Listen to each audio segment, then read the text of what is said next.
NTA International News. President Buhari hosts State House press call to mark first year in office, says implementing the change agenda has not been smooth due to underestimation of the ruts in the system. Nigerians in diaspora appeal to all Nigerians across the globe to exercise more patience with the current administration in the drive to revamp the economy. And on special assignment, correspondent looks at agriculture in the last 1 year of the Buhari administration. Hello there, so good to have you join us in NTA International News. At this time, I am Oku Ekpeyong. We begin this bulletin by telling you that as part of the activities marking the first anniversary of his administration, President Muhammadu Buhari this Monday hosted to a luncheon members of the State House press corps. Speaking at the occasion, the President admitted that the implementation of the change agenda has not been very smooth due to underestimation of the rut inherited from the past administration. Correspondent Adamu Samuel reports.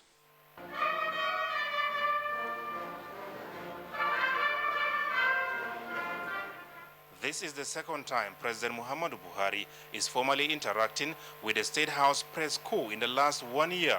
The first was on the day he relocated to the presidential villa. For the members, it is an unprecedented honor and a refreshing change. President Muhammadu Buhari, who acknowledged the support, understanding and cooperation of the journalists in the journey so far, called for sustenance in the overall interests of the country. Please, if you are interrogating our visitors, make sure you do some research so that when they are coming next time, they will do some research themselves. Because people watching the news will see them being questioned by you. A few of them are petrified, but most of them love it because they know they will get what they wanted. They wanted the press to see them, and Nigeria to see them, and the world to see them. Going down memory lane, the president paid glowing tribute to former President Goodluck Jonathan for demonstrating genuine statesmanship at the most trying moment in the nation's history.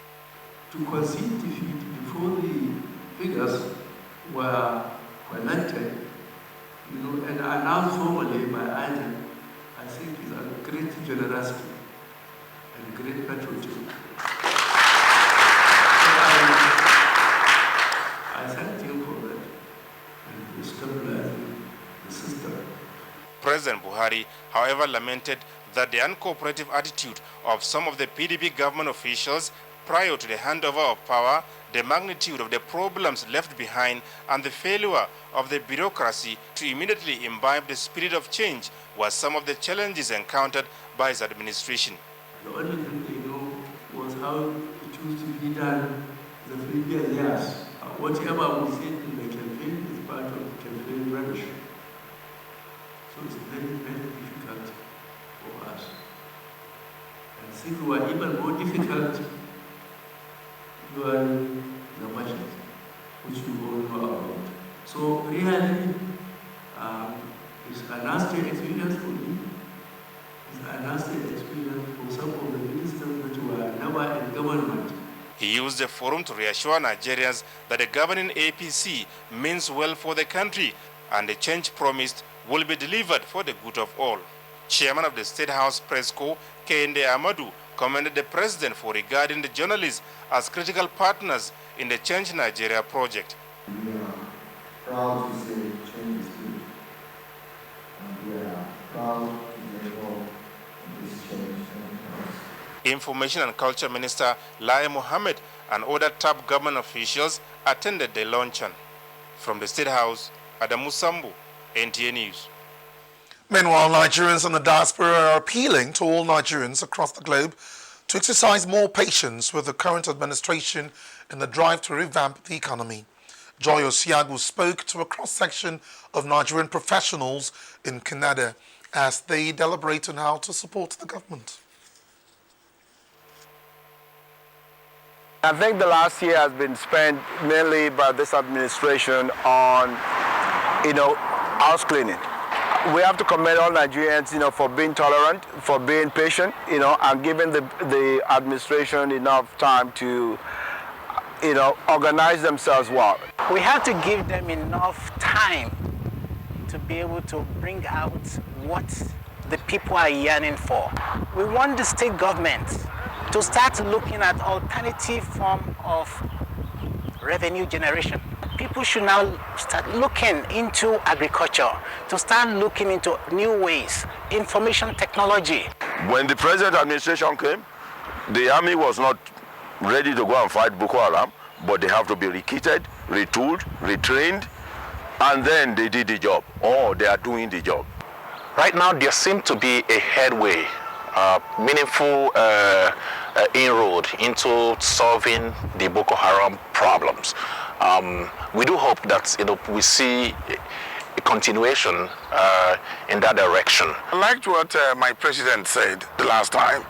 He said he was not going to receive an apology from David Cameron, that what he wants is repatriation of the money stolen. That is where we should put efforts. They're trying, but like I said to you, you need to communicate what you are doing so that people understand what the processes are, what is holding things up, how can they contribute to that, or how can they get the understanding that is required so that they can appreciate whatever effort the government, the state, the local government is putting into solving the problem. Some Nigerians then Canada, and from Canada to America, where President Muhammadu Buhari's 1 year in office has been described as a period of a renewed hope for Nigeria to get it right in governance. This was at an event on governance and democracy organized by Nigerians in Diaspora Organization in Washington, D.C. Speakers emphasized the need for all Nigerians to nurture the hope with patience and greater support. Adeyemi Omojola Fatoba reports. Speaker after speaker analyzed expectations on good governance, accountability, security, the rule of law, and the fight against corruption. Imam Abdurrahman Olanrewaju Ahmad noted that the 2015 general election that brought President Muhammadu Buhari into office was the key to the door of hope for Nigeria. The hope, he added, must be nurtured with patience and support from all Nigerians home and abroad. For the first time, a lot of people have hope that things can look up, hope that for once we will get it right, hope that ultimately we could have a government that we can hold accountable. Dr. Munzali Dantata, a visiting scholar at the American University, Washington College of Law, in his analysis on Nigeria in a globalized world, noted that globalization as a historical process continues to grow by impacting on trade, finance, culture, sports, diseases, and global warming. He called on Nigerians in the diaspora to use the opportunity of the global culture that has evolved to the advantage of Nigeria, especially at this time. Chargé d'Affaires, Nigerian Embassy in Washington, D.C., Mr. Hakeem Toyin Balogun called the forum an expression of support from the diaspora for the growth and development of Nigeria. For them to be part of the change we're talking about, let them introduce into Nigeria some of the good things that have made them to stay here. And for NIDO leadership, mobilizing their members for national development is a task that must be done. We cannot expect change and good governance to start taking effect within 12 months. We have to be a little bit patient with the government and then also to make sure that we also hold the government accountable so that every promises that they actually make is actually actualized and the people's life are better. So let's move with that mantle. Let's love our country. That should be the utmost, not loving self first, your country first. From Washington, D.C., Adeyemi Omojola Fatoba, NTA News. And back home in Nigeria, injecting a sense of urgency in tackling the nation's challenges is what the government needs. This is one among issues raised by guests on NTA's flagship program, Good Morning Nigeria Monday, while x-raying the Presidential Democracy Day broadcast. Patricia Isamiluba monitored the program and now reports. The guest from across Nigeria and the United Kingdom said, though the country is undergoing some economic challenges, the expectations of Nigerians are however high, arising from the promises the APC made while seeking power. Based on what was promised, was pretty high. But now we're facing the reality to say, yeah, we do have work to do in all these areas. So in 1 year, we probably will not be able to get there. So we need to set, this is just the first milestone now. The poor economy, the guest said, should be tackled more vigorously, while institutions should be strengthened to check corruption and insecurity. We need much stronger mechanisms to deal with the dishonesty that has its, tentacles everywhere. EFCC is doing its own job. We should also begin to look at the institutions and see how we can strengthen the institutions. For over a couple of years, the rules and regulations and the civil service have broken down. They were also of the opinion that policy formulation and execution will be less difficult for an incoming government if political parties in the country have strong research departments.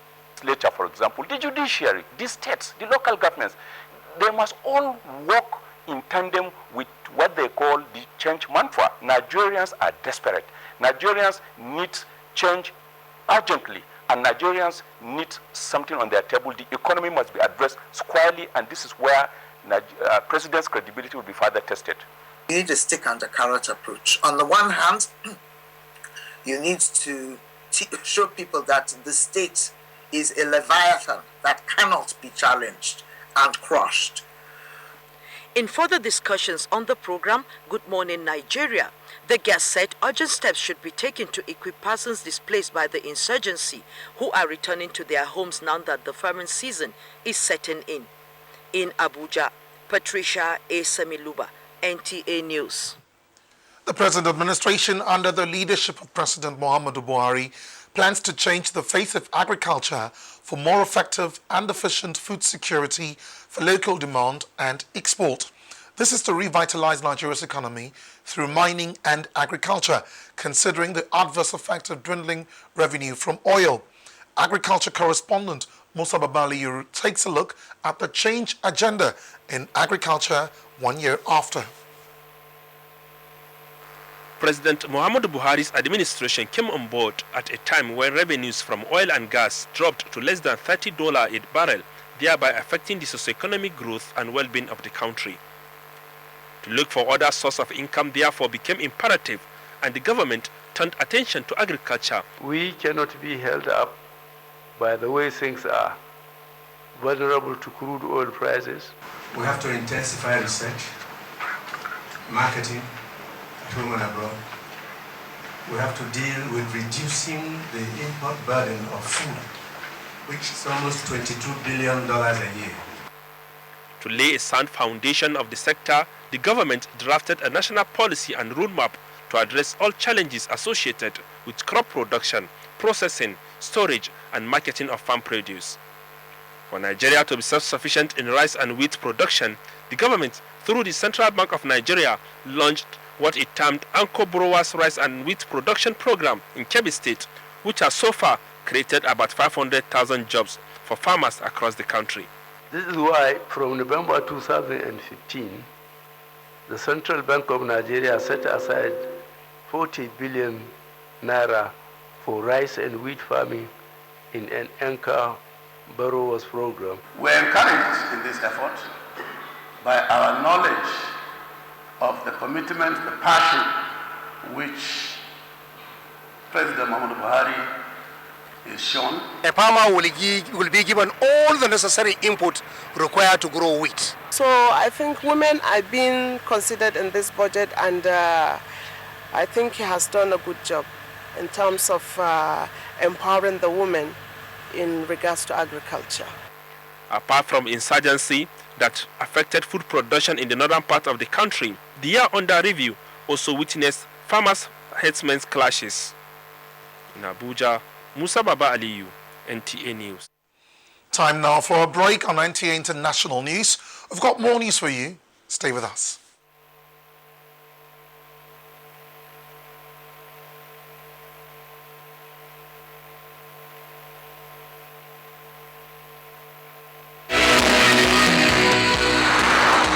NTA International. This is where the news begins. Every breaking news and development on the African continent. Welcome to NTA International News. State House correspondent Hamza Musa. In-depth news analysis and professional perspectives on all sides of the story. Experts say the issue of security and resources must be mobilized to promote every day on NTA International. We take you inside Africa and the world. NTA International News. Africa as it is. More news on NTA International. President Muhammadu Buhari says the operational plan of the Niger Basin Authority, NBA, will improve the living conditions of the basin population. The president stated this in a message to the opening of an extraordinary session of the Niger Basin Authority Council of Ministers held in Abuja. Musbel Danwahab reports. The extraordinary session of the NBA Council of Ministers has come with necessities to brainstorm on important issues of direct impact on the 130 million people around the basin. The issues of climate change and sharing formula of the NBA finances are to be addressed by the 2016-2024 operational plan and its climate resilience investment plan, which were earlier adopted by the Summit of Heads of States and Governments under the leadership of President Muhammadu Buhari in Cotonou. President Buhari, represented by the Minister of Environment, Amina Mohammed, charged the Council of Ministers to fashion out a readjustment of the organization in line with the programs of the authority. Distinguished ministers, your session will therefore brainstorm on the future of this institution by reviewing important issues related to the adoption of the results of the NBA institutional and organizational audit. For the implementation of the operational plan, NBA will provide job opportunities for youths in the areas of agriculture, livestock, fishery, and conservation of the basin's natural resources. Representative of the World Bank, Alexander Bakaya, gave an assurance that the technical and financial partners are committed to supporting the course of the NBA.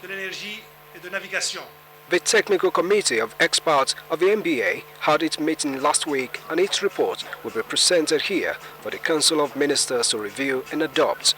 In Abuja, Musbal and Wahab, NT News. Look at some security reports now. Arising from alleged attacks by Fulani herdsmen in some communities of Benue State, a public hearing at the instance of the House Committee on Police Affairs has held to urgently address the situation. National Assembly correspondent Dennis Adegunloye reports that the Inspector General of Police and other security agencies explain their positions on the matter. Deputy Governor of Benue State, Benson Abonu, standing in for the governor, says he is deeply concerned with the present situation in the state. It has taken a national dimension, and because Benue is a crossing point to the eastern part and therefore the southern part of this country, they want to weaken the fabric of Benue State to the extent that when they are coming to pass, it will be easy for them. Members of the House Committee on Police Affairs also urged the security agencies to be more proactive and transparent in bringing perpetrators to justice and to clearly define under what laws they can be successfully prosecuted. We need to be specific because there are cases we don't know or everybody is disguising the name of the herdsman. When something happens repeatedly, already you should have a machinery on ground to be able to make these arrests as it comes. Because this thing is not new in Nigeria. If we call them what they are, pastoral insurgents, then they may be trying to have the existing laws, the Anti-Terrorism Act. Others, however, urged caution and appealed for confidence in the authorities' ability to do a thorough job. We have apprehended some persons. You must be able to advance evidential proof for you to be able to go to prosecution and actually, obtain a conviction. Further consultations are expected to bring a successful resolution to the crisis. From the National Assembly, Dennis Adegunloye, NTA News. Moplang Dakak is standing by with business news.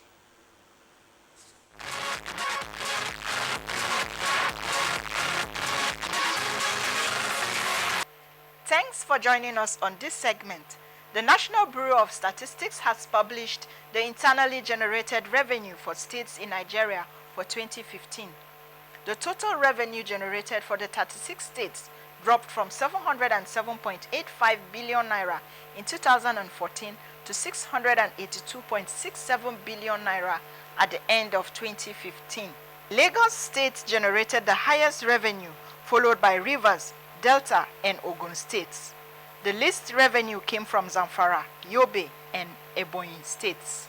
The plunging prices of crude oil have taken a toll on the liquefied natural gas in the international market, as the price of gas has dropped by over 50% due to the correlation between the prices of the two products. On other commodities, gold fell this Monday in the 9th day of fall, its longest fall this year as the dollar strengthened. Here are the prices of some commodities on the global market.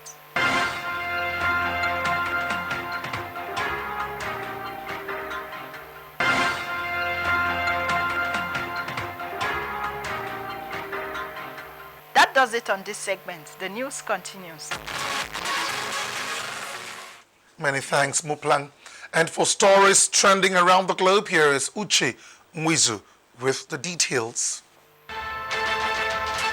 Chad's ex-ruler Hassan Habre has been convicted of crimes against humanity and sentenced to life in prison at a landmark trial in Senegal. The judge found him guilty of rape, sexual slavery, and ordering killings of 40,000 people during his rule from 1982 to 1990. It is the first time an African Union-backed court has tried a former ruler for human rights abuses. However, Amnesty International recommended that a trust fund for victims of Hassan Habre be set up without delay.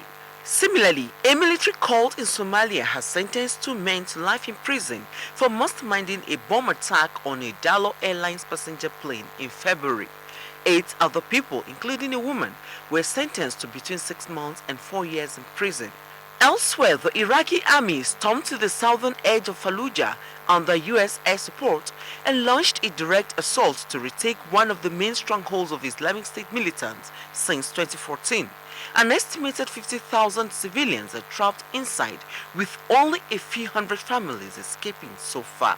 And a joint session of Congress has declared Rodrigo Duterte the 16th president of the Philippines after winning the May 9 election. He will succeed Benigno Aquino, who will step down next month after 6 years in office. Uche Mwizu, NTA News. Sports now. Super Eagles in high spirit of Tuesday's international friendly against Luxembourg as rain cancels day 9 actions at the French Open. Details on Sports Update with Ayodiji Makinde.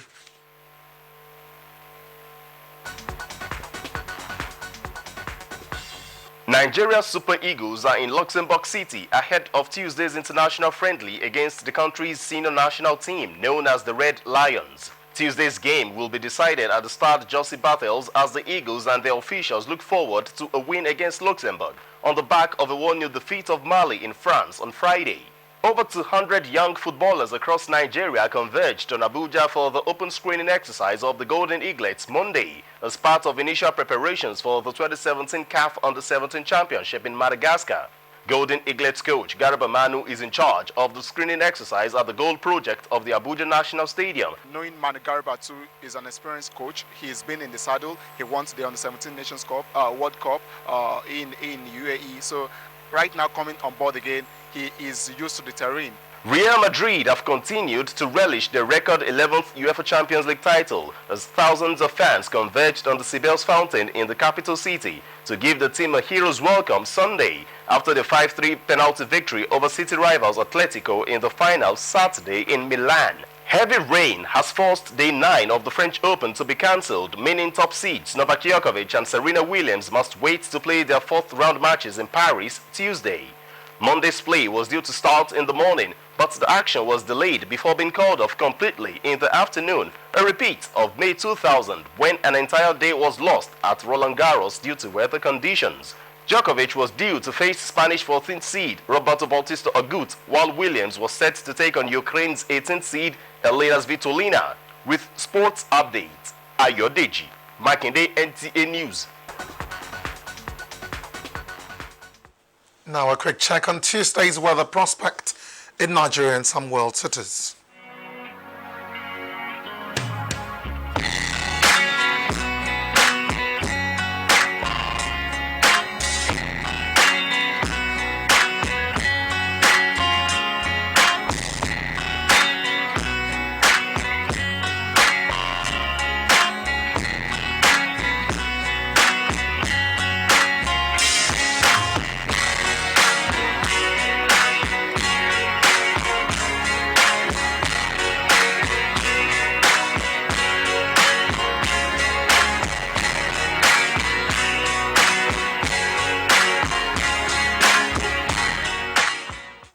And that's all there is from our international newsroom of the NTA. I am Oku Ekpenyong. Thanks for watching.